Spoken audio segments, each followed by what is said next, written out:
Hey there, welcome to Cumberland Conversations. This is the place where we talk about the issues that matter most to you, your patients, and your community. We're diving into real conversations with real people, sharing insights you can actually use. Let's get the conversation started. Hey everybody, it's Rob Lillard, Medical Director of the Cumberland Pediatric Foundation, welcoming you back to another episode of Cumberland Conversations. And we're here again to do another Journal Club episode, and we're going to talk about some really great things today. Mainly working with allergy, immunology, and asthma. We're going to talk about combined steroid and long-acting bronchodilator therapy in the routine care of mild asthma. We're going to talk about azithromycin in the use of wheezing children. And we're going to finish with a hot topic talking about alpha-gal allergy, which has been in the news a lot lately. So I'm excited to be joined today by Dr. Lynn Bacharier, who is Professor of Pediatrics in the Division of Allergy and Immunology at Vanderbilt. And thank you for joining me, Lynn. I appreciate it. Great to be here. And actually, as we get into this today in the second article, we're going to talk about some things you wrote on some of these topics, I believe. So, but let's start with the CARE study. And this evaluation came out of New Zealand, and this was published in The Lancet in September of 2025. And I think you recommended this article, which was great. You just about overwhelmed me because when I got it, it was 120 pages. But a lot of that was appendices and other things. So we will get into the meat of this and try to summarize this the best we can. As I mentioned, this came out of New Zealand. This was a 52-week study where they followed children and randomized them to basically either receive short-acting beta agonist. I'm going to refer to it as Ventolin because when I talk about salbutamol, I get it confused with salmeterol. And so I think to avoid that, I'm going to talk about Ventolin to keep everybody straight who prescribes in America. Comparing that against a combination of budesonide and formoterol. And tell me a little bit about, you look at that study, how it was set up, what you take from that. Sure. So this was a really important study because in adult medicine, this has now become the de facto standard for the management of mild disease.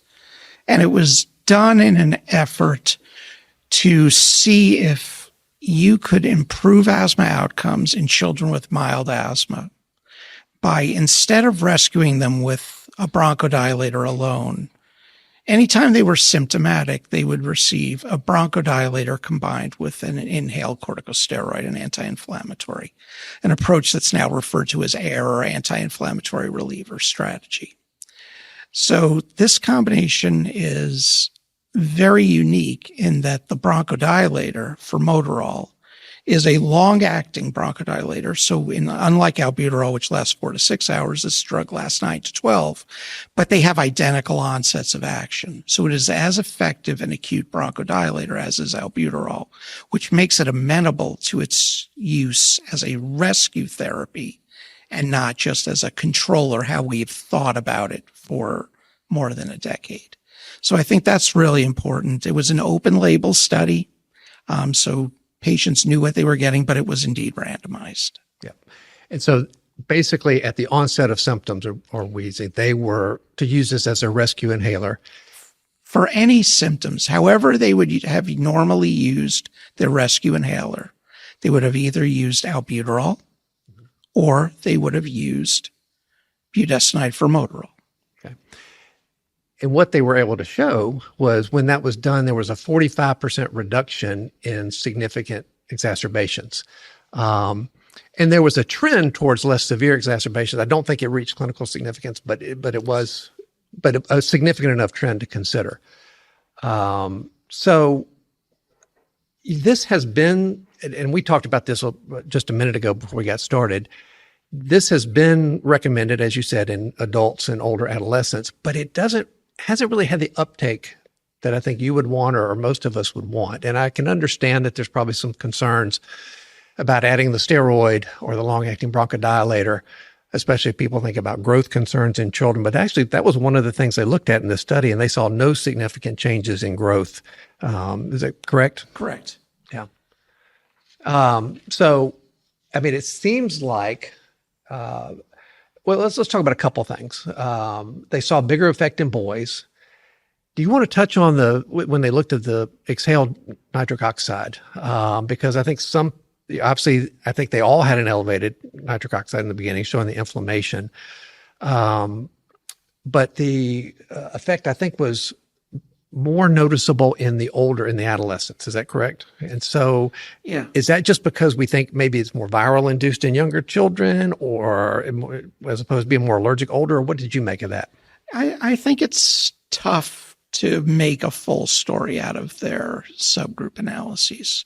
I think the patients with higher levels of nitric oxide, those who had more type 2 airway inflammation at the start of the study, had an advantage if they used an anti-inflammatory reliever, and that makes an awful lot of sense. Mm-hmm. The age group, I'm not overly concerned about. Both groups showed improvement. They were both in the direction of benefit of the combined therapy over albuterol alone. There was, as you mentioned, no meaningful growth effect.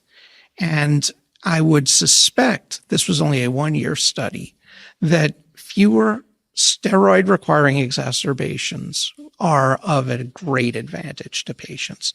So any therapy that we provide that allows children to have less exposure to systemic steroids pays them dividends over their lifetime. And that's really the key. It's preventing of those episodes. You know, this is a therapy that is used for symptoms related to exercise. This is used when children need to pre-treat. This is used when they visit grandma with a cat. And this is used in the setting of acute viral and non-viral triggered exacerbations. Those may differ by age group a bit, but I think across the board, what we've now seen is that use of a therapy that contains both an inhaled steroid and a rapid onset long-acting bronchodilator reduces risk of exacerbations requiring oral steroids. And it does that safely. It does that effectively. And in that way, I think we need to be moving our patients in that direction. Yeah. Well, and like I said, we've seen, my experience in primary care was that sometimes we really pushed the albuterol plus a separate steroid inhaler so far, but never really got the results we wanted. So it's really great to see that this is something that's showing a difference and something that we can do. Now, by the way, we just talked, they had a step up protocol as part of this too. So it started, and if they had an attack, then they used it as needed in the beginning. And then they stepped it up to twice a day with 1 puff of Symbicort, and then twice a day if there was another severe attack after that. But it's important to point out that the children in the combined group needed less step up than the children in the albuterol-alone group. So and that's the whole point. Right. So again, a huge differentiation there. And so one of the other barriers, if we talk about barriers to taking this study and instituting it, and we talked about this, we're using it off-label. Symbicort is only approved for ages 12 and up. The dosing in this study was slightly different than what we use here in the United States. But again, as we were talking about, we use things off-label all the time. And as you mentioned, Flovent at 110 is not approved for children, and yet it's been a part of kind of our step-up asthma theory for a long time. So what is your message to pediatricians or people that take care of children as far as those more difficult asthma, or no, not necessarily difficult, any asthma patient? How would you change at this point? Yeah, I think one point I don't think we've highlighted is that this was a trial done in children with mild asthma, children who did not need a daily controller.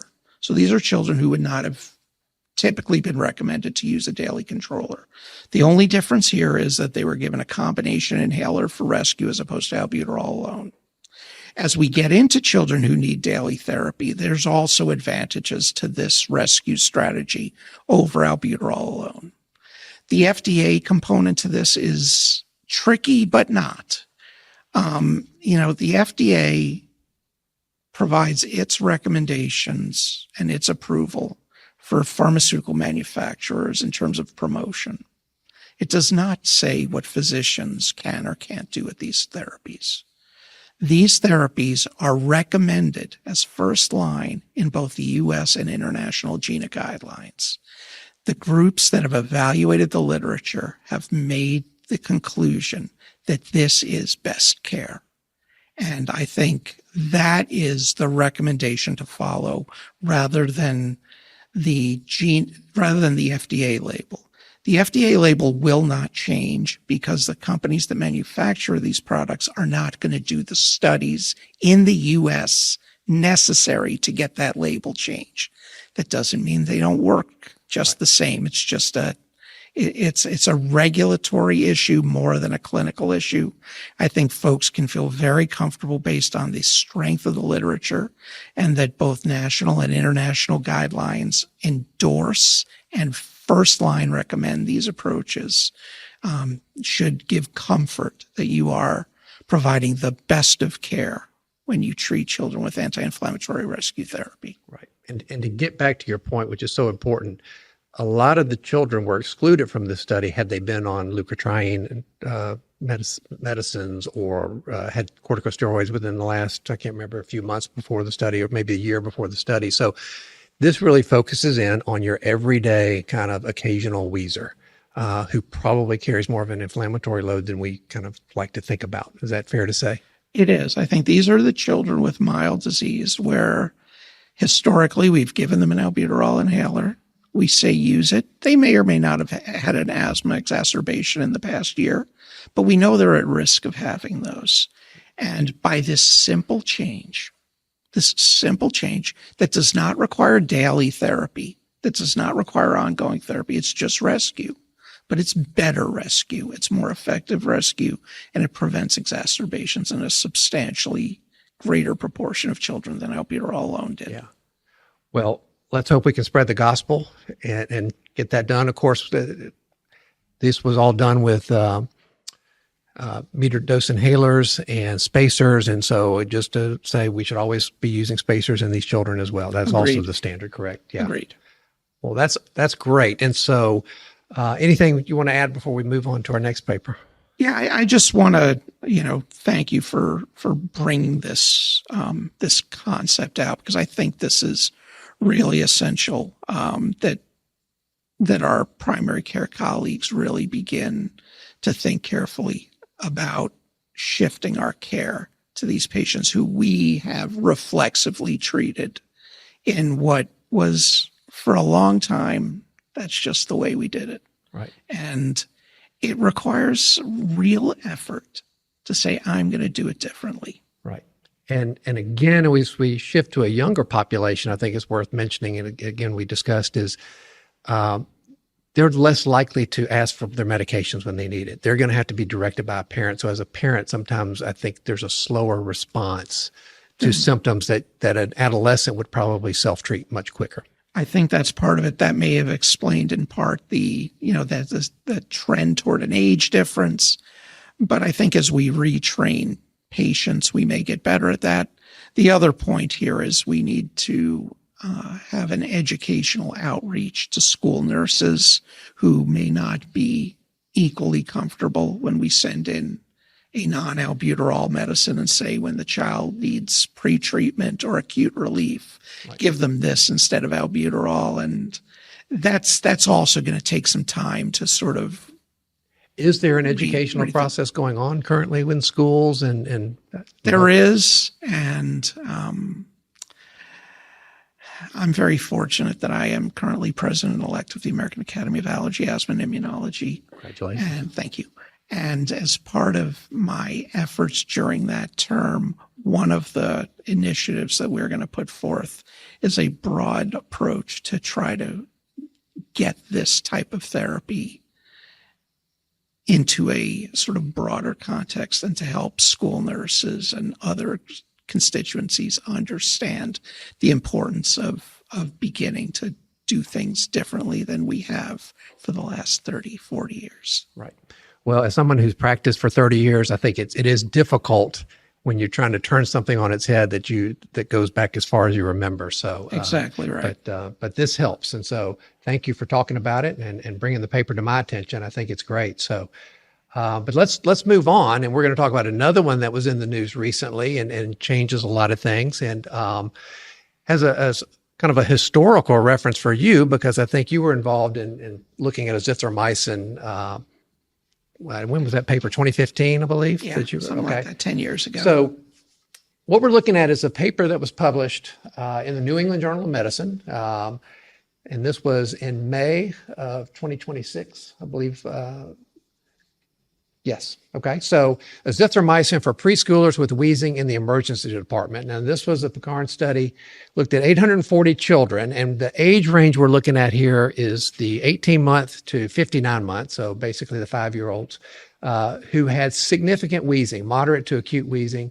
They used a PRAM score, which I don't use routinely, but it basically defined the severity of the wheezing, and then stratified them into a cohort based on positive cultures. I guess they did cultures for a lot of the common pathogenic bacteria, H. flu, pneumococcus strep pneumoniae, and Moraxella catarrhalis. So they looked at those, and then the intervention was to treat with 12 milligrams per kilogram once daily for 5 days of azithromycin versus a matched placebo.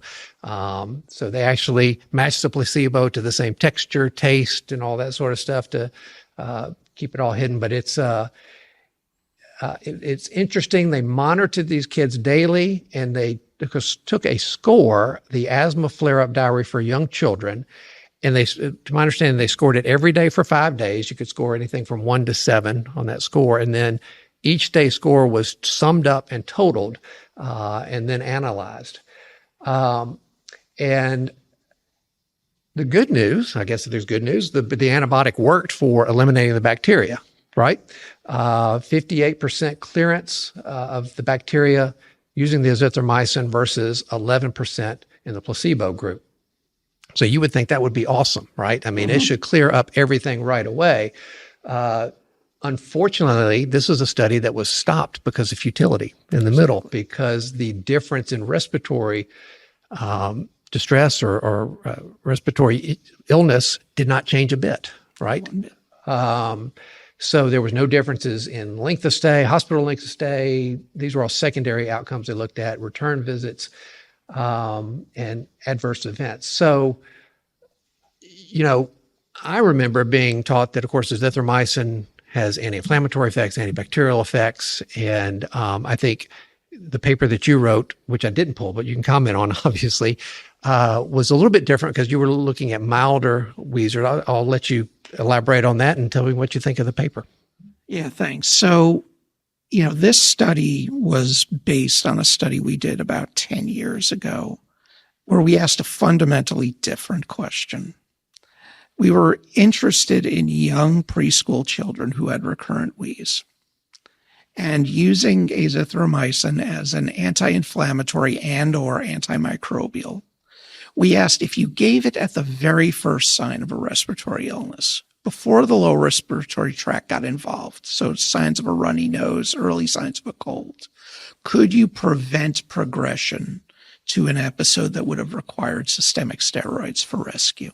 And we showed that that indeed did work. It reduced the risk of prednisone by about a third. Okay. So we were encouraged by that.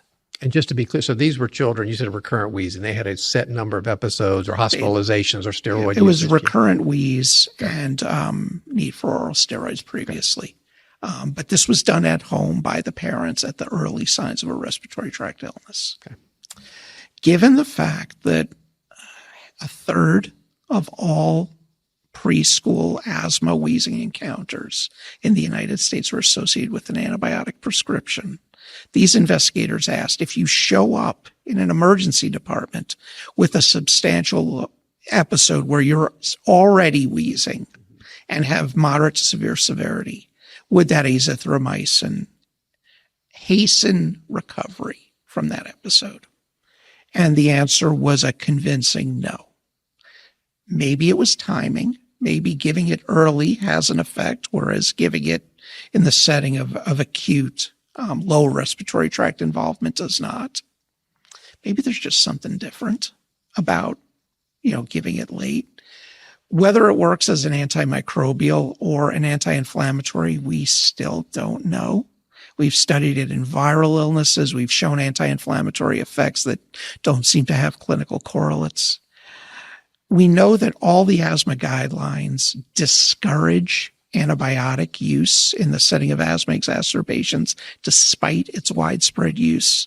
And I think the takeaway here is that in this age group, if the children have enough disease to get you to acute care, the addition of azithromycin on top of all the other things that were being done, bronchodilators, systemic steroids, did not make any meaningful impact. It killed germs. I mean, their colonization rates went way down, but there was no clinical correlate to it. And even in the children who had the nasopharyngeal bacteria, they didn't show a benefit either. So I think that's the risk. We always have concern about unnecessary antibiotic use, the concern for development of antimicrobial resistance.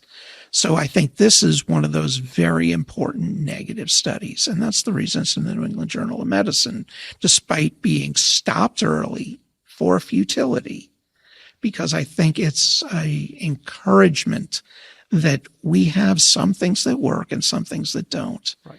And if you're reaching for a prescription of azithromycin in this setting, you should think twice about it, because there is not compelling evidence that the child will be better off for having added that to their regimen.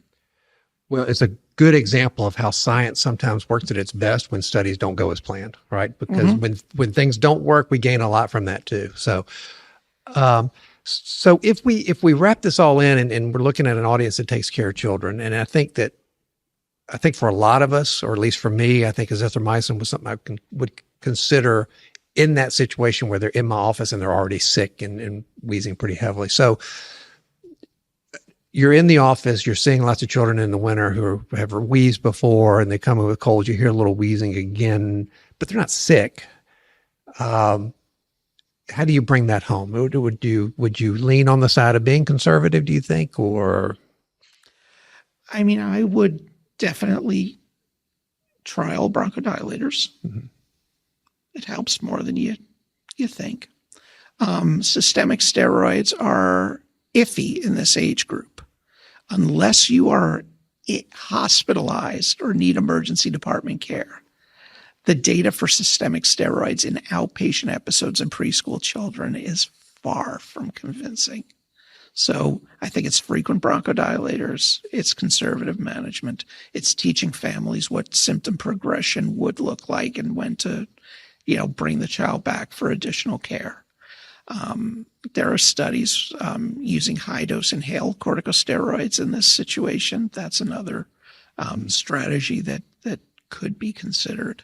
I think I would do any and all of those before I would do azithromycin, because I think that one in this setting, this is as convincingly negative a study as you will ever read. They dug deep, they dug wide, looking for somewhere where there was a signal. None to be found. So I think this, and they had adequate power. They had a DSMB that said, you can enroll twice as many children. You're never going to see a positive result. The trend is completely against it. And that's, I think, a really important lesson. I think that's one of the things they discussed in the potential weaknesses was stopping the study early, limited enrollment, but everything that they looked at statistically said it's not going to matter. Had they enrolled the remaining about 40% of children, they would have had to have behaved so differently than the children they had already analyzed. I mean, they would have had to be completely the opposite. They would have had to not just had a response, but a remarkably positive response. And still, they probably never could have hit statistical significance, because this majority of patients already in the study had not a hint of difference. Yeah. All right. Wonderful. To our ER folks and for our urgent care folks, pay attention to that study.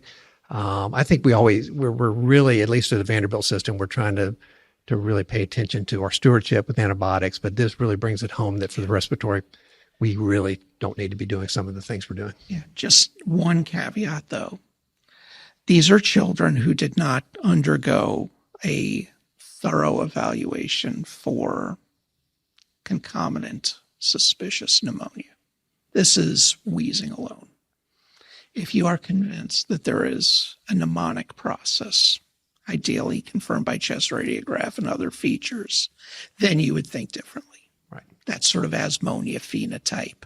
Right. But in the straightforward, afebrile, not happy, but not hospitalizable wheezer, this strategy does not add anything to the care other than cost, complexity, risk of side effects, and potentially the risk of antimicrobial resistance. Right. All right. Wonderful. Great, great, great. All right, let's move on to the one that's really had a great headline in the news that we need to talk about, and that is alpha-gal. And maybe let's set the stage, if you've got a minute, to talk about what alpha-gal is, and how we've kind of evolved into this being more common, and then we'll talk about maybe the study a little bit. Sure. So alpha-gal syndrome is now what's often referred to as red meat allergy. And it's a fascinating condition that is different than anything we had ever seen before. And it's the result of a cross-reacting antigen, alpha-gal, alpha-1,3, alpha-galactose, which is a component of mammalian meats. It is a carbohydrate, not a protein. And sensitivity to it is induced by the bite of the Lone Star tick. So people get bitten by the Lone Star tick, and a subset of them develop this IgE antibody against this carbohydrate. And then when they eat alpha-gal containing foods, red meats in particular, but sometimes there are some drugs that have this in them and some others, they develop delayed onset anaphylaxis. Normally anaphylaxis to foods occurs within, 5 to 60 minutes. Right. This takes 4 to 6 hours Right. before its onset. And its onset can be profound. It can be GI. It can be respiratory. It can be the whole collection of anaphylactic symptoms. And these are patients who've reported tick bites. The more tick bites, the higher your chance. It's a very, very unique syndrome. Yeah. And I thought it was fascinating because I started thinking about this, and you think, well, alpha-gal has been part of tick saliva forever. And, why is this suddenly coming to pass? It's an interesting story. I think it was found in 2009 as part of a study when they were doing was it a monoclonal antibody? Yes. That had a similar epitope to alpha-gal. Yes, cetuximab. Yeah. So there were these patients who on first exposure to this monoclonal antibody, cetuximab, developed anaphylaxis. Yeah. And they studied what was unique about them. And allergists ask all these probing historical questions. And this concept of a tick bite kept coming up. So they said, well, what is it in these ticks' saliva that is responsible for this? Now, is this truly a new problem, or has this been around for a while and we didn't know it? We've seen patients who we used to call idiopathic anaphylaxis. That's what I was thinking of, yeah. We couldn't figure out what was causing their anaphylaxis. And the ones that are delayed onset, we didn't know it was anaphylaxis at all because we always say, well, come on, 6 hours, how is that possible? Right. But now we are starting to understand this. And, by way of a plug, we are now starting an NIH-funded study at Vanderbilt, centered at Vanderbilt, on further defining this condition, where we're going to do food challenges with an alpha-gal deficient pork product. So they've been pigs that have been bred to not have alpha-gal in them. Okay. And we're going to use that as a comparator to standard conventional alpha-gal containing, figure out who really has allergy, what it looks like, identify biomarkers, identify other factors, because this paper brings out a really important point. And what this paper brings out is what they looked at is the seroprevalence of this alpha-gal antibody in blood donors. Right. Okay, these are in people who showed up and said, I have alpha-gal syndrome. They said, I'm a good person. I want to donate blood. Right. And they gave their consent, obviously, to keep the blood for future work. And they went back when they looked at the study.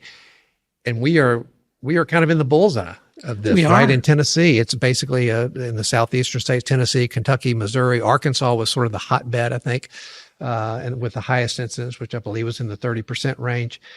So it's amazing, but, and I think also the older cohorts had a much higher incidence of this as well. So something over time, rural areas, I don't think it was significant maybe, but you saw a trend towards less urban areas, which makes sense, that you would be more exposed to tick bites. I think it was interesting in North Carolina, the forestry and state park workers had a 60% incidence. But the take-home message is just because you have IgE antibodies, which, by the way, it's worth mentioning, we all have IgM and IgG antibodies from GI exposure, but through the tick bites, the IgG exposure does not correlate, or the percentage of IgE presence doesn't correlate with the disease or the syndrome. Yeah, that's really the basis of the study we're doing. And the point here is just because you have a positive test to alpha-gal doesn't mean you have alpha-gal syndrome. So there are patients who we say present in one of three phenotypes for alpha-gal. One is delayed onset anaphylaxis. They eat red meat. 4 to 6 hours later, they have clear everything that looks like conventional anaphylaxis is just delayed. There's a group of patients who have chronic GI symptoms, irritable bowel type stuff, belly pain. Many of those folks get tested for alpha-gal, and they have a positive alpha-gal test.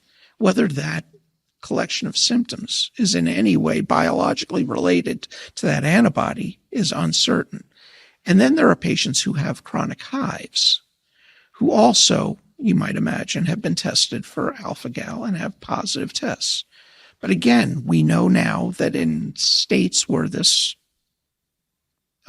is common, 20 to 30% of people totally asymptomatic have this antibody. Yeah. So the antibody does not define the disease. Just like in conventional food allergy, the antibody alone does not define food allergy. You need a clinical scenario that is also consistent. And I think that the point here is that if you think you have alpha-gal because you have a positive test, you avoid red meat, which for some people is a huge concession. Especially in the South. In the South. So you're potentially unnecessarily avoiding something that isn't causing your problem. You don't know what is causing your problem because you thought it was the red meat.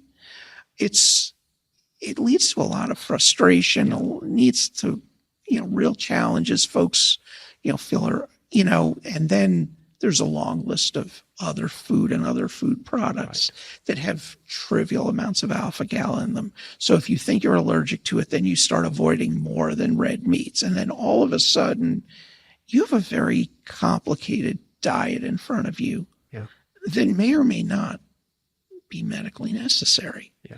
And that's the whole point of the study we're doing, is to try to really sort that out. The higher your alpha-gal blood test, the more likely it is to be real. Okay, that makes sense. Okay. But if you're just at the lower limit of detection or a little bit above, you may not. The other thing we know is that the natural history is that a lot of people lose this allergy. So this antibody, unlike peanut allergy antibody, this antibody fades away. So people who are low might need to be retested over a series of years, because this often seems to, quote unquote, go away. And that's really important, unlike peanut allergy, which typically does not. So, it's really important to understand the sort of natural course of this. Do you think the break point of being a positive IgE for this would would change if you talk about that, or We're gonna look at that in this study. All of the literature out there is based on case series and things like that. And none of it's been done in a prospective, controlled manner, where the confirmation of alpha-gal allergy is made during food challenge, where we feed you what we know you should react to, and we'll figure out if there's a better number other than positive. 0.1 is almost certainly too sensitive. Okay. But I don't know if it's 0.3. I don't know if it's 3. I don't know if it's 33. It's very hard. We'll get a better sense. The higher, the more likely, but yeah, and I think the problem too is if you have a positive test or you've been flagged as a positive test, like you said, you start thinking about everything that you eat, and people say, well, alpha-gal's in dairy, but so many people can be sensitive to dairy with GI effects. And so, it's hard to call that. And we see folks who can tolerate one red meat, but not the others. Yeah. So it's pretty variable. So, these things can take on lives of their own, and they can really make you a prisoner in your own body if you, if it isn't well worked out and well defined. So are you saying 10 years from now, we could walk into a restaurant and you have your gluten-free menu and you have your alpha-gal free menu? Is that? It's not impossible. I mean, we are using a pork product that comes from pigs that were bred specifically to be alpha-gal deficient. They didn't do this because of alpha-gal syndrome as we talk about it. Mm-hmm. So antibodies to alpha-gal are important for acute organ rejection in transplantation. Mm-hmm. And these pigs were bred for their heart valves, for heart valve replacement surgery.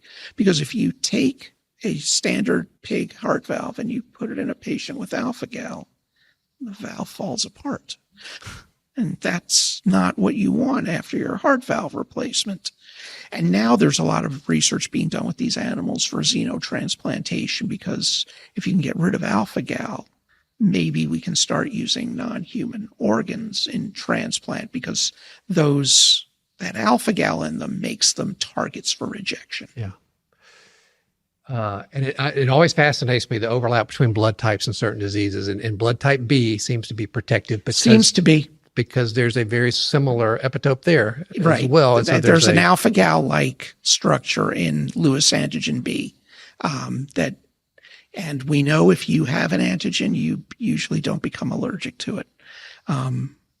Whereas the vast majority of blood donors are blood group O, mm-hmm. They don't have alpha-gal, and therefore that's how this study is informative. Okay. Well, I'm an AB, so I feel good about that. Well, you got some Bs, so I think go find. I wouldn't go exploring for tick bites. No, I'm not going to do that. They have plenty of other horrors that they can bring. But the other interesting part of that, I think, is the Lone Star tick has expanded in coverage across the states, and part of that may due to climate change and things like that. And that just is another reason why climate change affects medicine and epidemiology. The other thing is, it's becoming increasingly clear that the Lone Star tick does not have the market cornered on this. There are other ticks that do this as well. Well, they saw it in Maine with the black-legged tick. Yeah, I think. So I mean, it was originally described with the Lone Star. It's clearly the leader of the pack, mm-hmm. But there's a lot of tick species that have alpha-gal or alpha-gal-like products that are capable of driving this disease just the same. I mean, they see it in Minnesota. They see it in places where no Lone Star tick has ever gone. The other point that we remind our fellows all the time is you got to take a travel history. Mm-hmm. Just because you live in Minnesota doesn't mean you don't go to the beach. Exactly. Or hike anywhere. So, yep.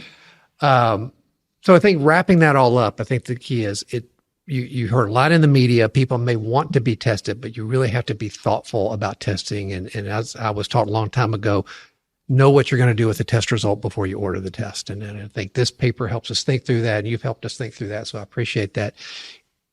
Any other final thoughts on any of the papers that we've reviewed today? I think we've seen a good display of what's new in the world of allergy. These are common problems. These are patients who come to us with challenging concerns, and we need to be prepared with knowledge.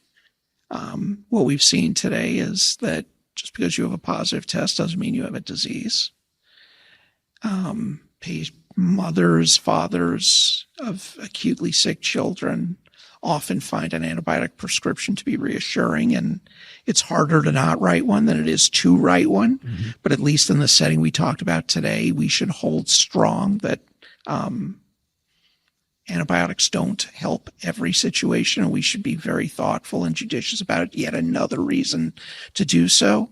And that asthma care in the coming decade is going to look different than asthma care has looked in the last 3 or 4 decades, and that we have to embrace the fact that we are going to be better at caring for these patients. It takes some reprogramming, it takes some rethought, but I think once we do it, we'll see fewer sick children. Yes. Well, speaking as an old dog, we can all learn new tricks. So I appreciate Exactly that input. So, well, Dr. Bacharier, thank you so much for your input today. And thank you for everyone out there who's been listening or watching. We appreciate you being a part of this podcast. And certainly if you have any questions about this episode, these articles, or you've got a paper that you really want us to focus on, reach out to us. Again, our email is cpfnashville@gmail.com, cpfnashville@gmail.com. And we look forward to doing more of these, and hopefully you get a lot out of them. So until next time, everybody, take care. Thank you for joining Cumberland Conversations. We're proud to support the people who care for Tennessee's children. Don't forget to subscribe so you never miss an episode, and stay connected with CPF for more tools, trainings, and community updates. Until next time, take care.